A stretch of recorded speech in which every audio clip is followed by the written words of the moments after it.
Buongiorno a tutti ragazzi, sono Gabriele Mura di agisoft-coaching.com e in questo video vi mostrerò come esportare un bassorilievo, come potete vedere in questa immagine, questa riproduzione 3D, per la creazione di una mesh con un certo spessore. Come vedete sono quindi diciamo delle superfici bidimensionali che sono state risvoltate per creare, diciamo, questo sistema di bassorilievo. Quindi ciò che vogliamo fare è, a seguito della richiesta del nostro amico Christian Firla, è, è quello di creare un solido che sia prototipabile con una stampante 3D. Il problema che noi abbiamo è riguardante alcune parti di questo modello, ovvero prima di tutto noi dovremo riuscire a chiudere questa parte, ad esempio, e anche questi buchi qua. Altre parti invece magari non ci interessano immediatamente perché sono già caratterizzate da delle aree bucate. Ovvero proviamo a vedere dalle immagini.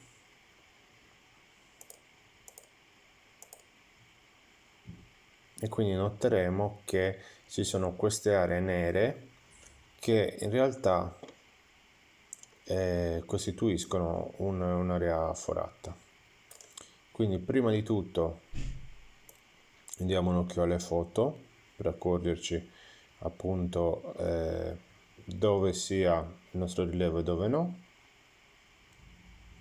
e poi possiamo proseguire al suo ritaglio.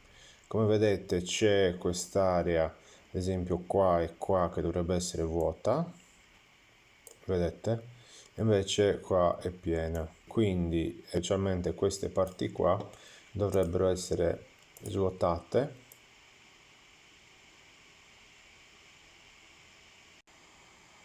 Per far ciò quindi selezioniamo con lo strumento di forma libera queste zone, facciamo clic poi sul tasto delete per cancellare questi rimasugli che si sono venuti a creare. Vedete qua c'è questa sdentatura, qua risulta vuoto sotto quest'ala. Stessa operazione la andiamo a ripetere nella parte di dietro.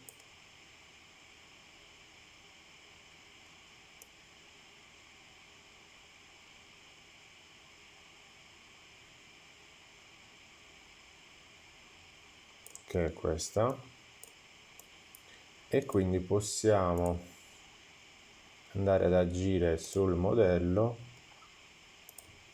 Magari ci possiamo far aiutare dal disegno, già dalle texture, ecco, per eliminare questa parte più nera.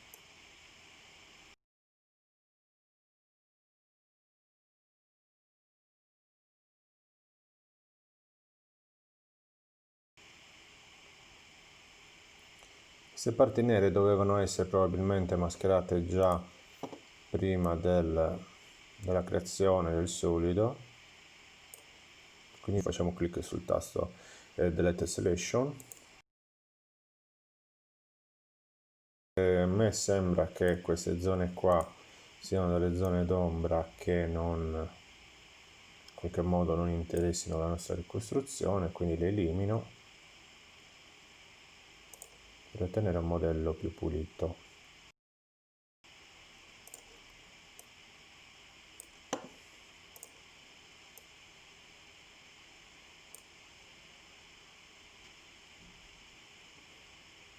Ruoto il modello e tengo solamente queste zone in luce.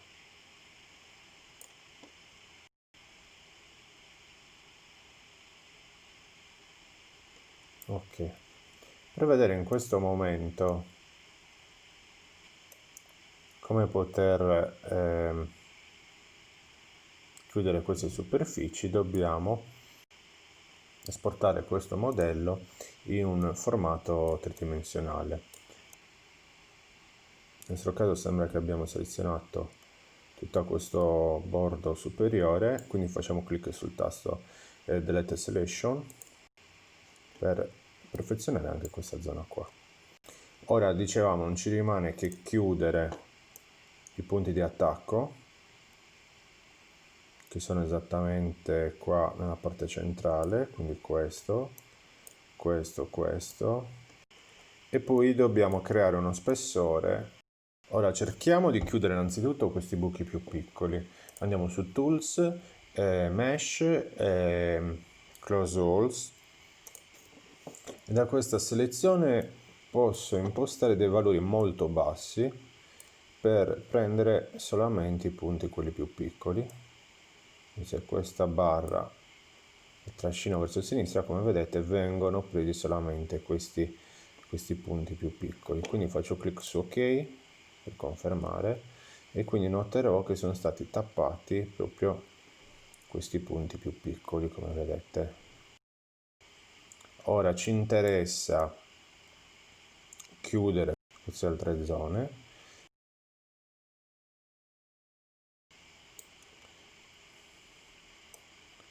che sono però delle zone abbastanza particolari, quindi per far ciò le andiamo a isolare.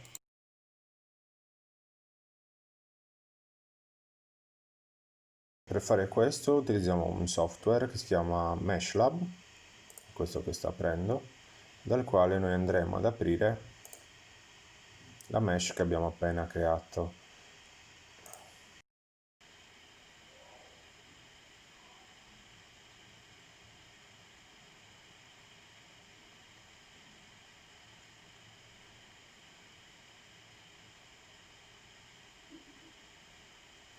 Molto bene ragazzi, siamo riusciti ad aprire il nostro modello in MeshLab, quindi possiamo chiudere momentaneamente il Metashape, possiamo selezionare con questo strumento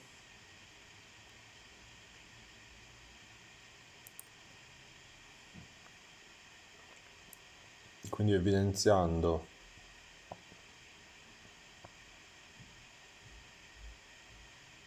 queste zone,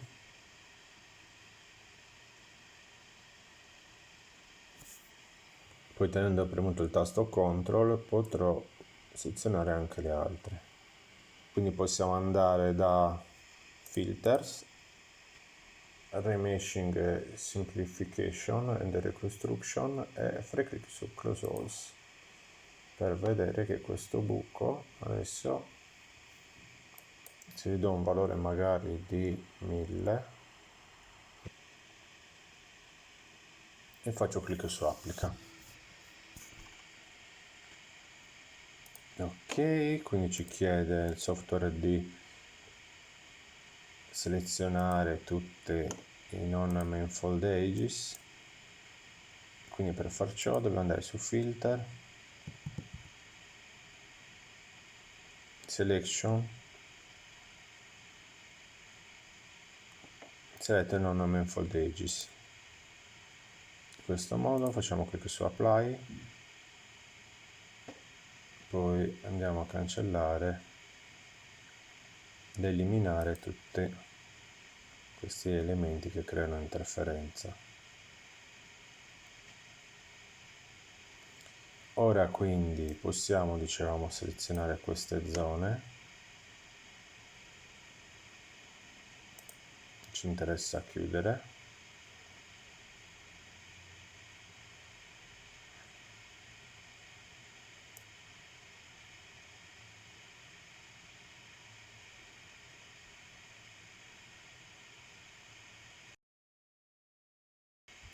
facciamo clic su Apply.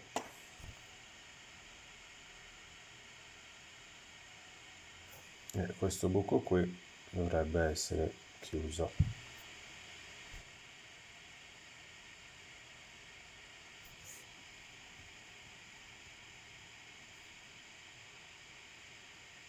Eccolo qua, vedete?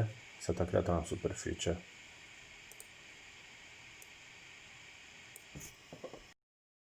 Andiamo dal menu filter,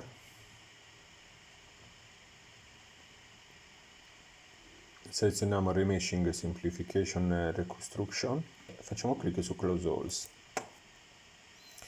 Da questo sottomenu, come al solito, selezioniamo la dimensione massima da chiudere e mettiamo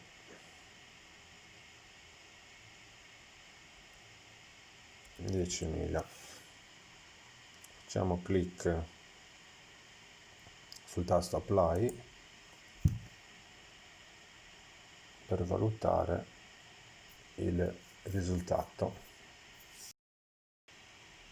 Molto bene ragazzi, come potete vedere tutte le parti sono state ricoperte, però nel nostro caso c'è stata anche un'esagerazione in certi punti, per cui possiamo mantenere le parti che sono venute bene e ad esempio verificare quelle che invece non ci sono piaciute molto. Allora, queste di su sembrano venute abbastanza bene.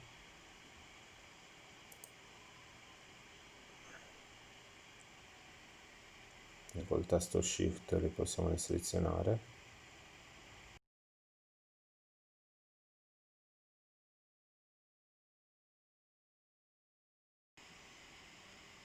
E quindi alla fine possiamo rimuovere tutta questa parte esterna che non avevamo richiesto facendo clic su questo tasto Delete the current selection.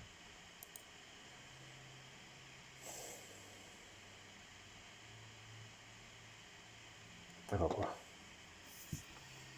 Quindi a questo punto siamo riusciti a sistemare il nostro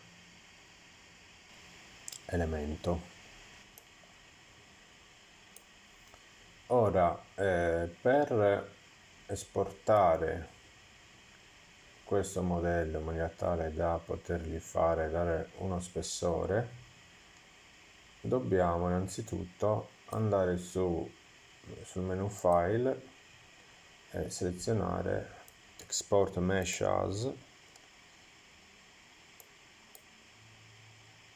e quindi selezioniamo il nome del nostro file, magari aggiungendo un suffisso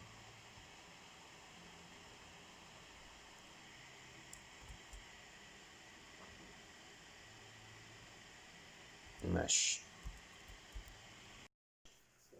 Benissimo ragazzi, come procedimento finale adesso esportiamo il nostro modello in Rhino per dare lo spessore alla superficie. Quindi ho selezionato una parte e ora dopo averla ritagliata la esporto su una cartella col formato OBJ. Mi accerto che siano selezionati i colori e le normali dei vertici, anche i colori delle facce, quindi faccio clic su OK. A caricamento ultimato posso quindi aprire il software Rhino 6 e attendendo un breve caricamento potrò quindi fare clic su Apri e quindi fare doppio clic sul modello che ho appena salvato. Seleziono quindi il modello e scrivo il comando offset mesh, ci clicco sopra e quindi potrò selezionare la mia mesh e attendo qualche istante perché la selezione diventi attiva.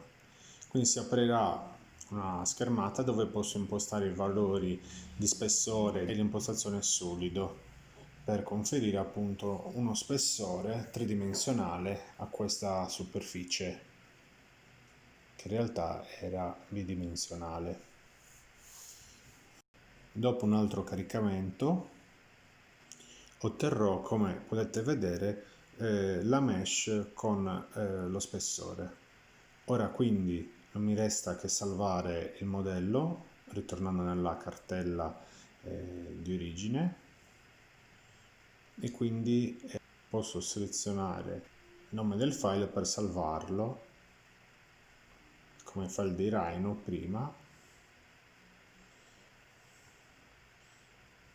e quindi visualizzare, come potete vedere, la vista sia shaded che la vista ombreggiata. Questo è il risultato che potete vedere ruotando il modello nelle varie direzioni.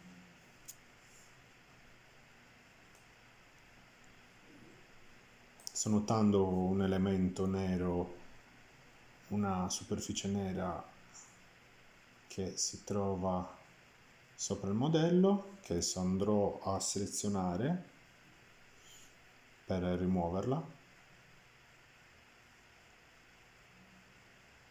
Quindi zoomando un po' in avanti e ruotando l'orbita riuscirò a inquadrarla, e quindi spostando la mano e facendo uno zoom in potrò appunto evidenziare queste parti eccedenti che non mi interessa conservare. Dopo la selezione potrò fare clic sul tasto Remove Mesh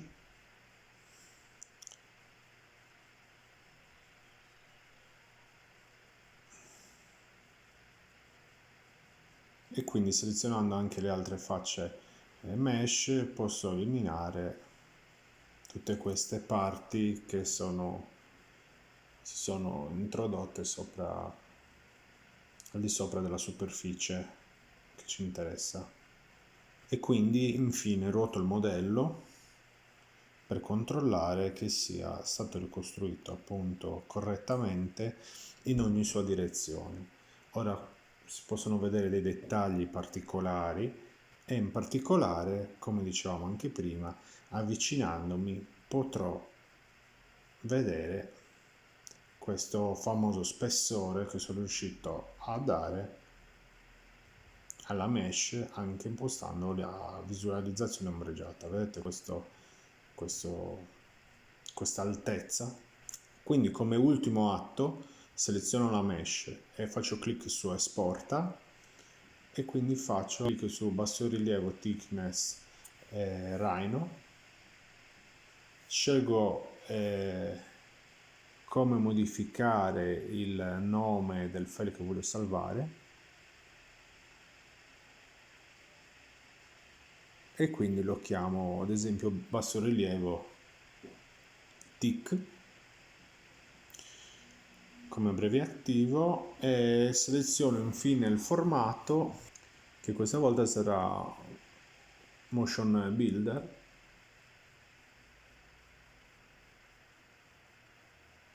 Controllo le opzioni di esportazione e quindi faccio clic sul tasto salva, e per confermare di nuovo clicco su ok. Benissimo ragazzi, siamo arrivati alla fine della lezione, spero che anche questa video lezione vi sia piaciuta, e iscrivetevi al mio canale YouTube e mettete mi piace alla mia pagina Facebook, quindi seguitemi per rimanere aggiornati. Alla prossima, ciao ragazzi!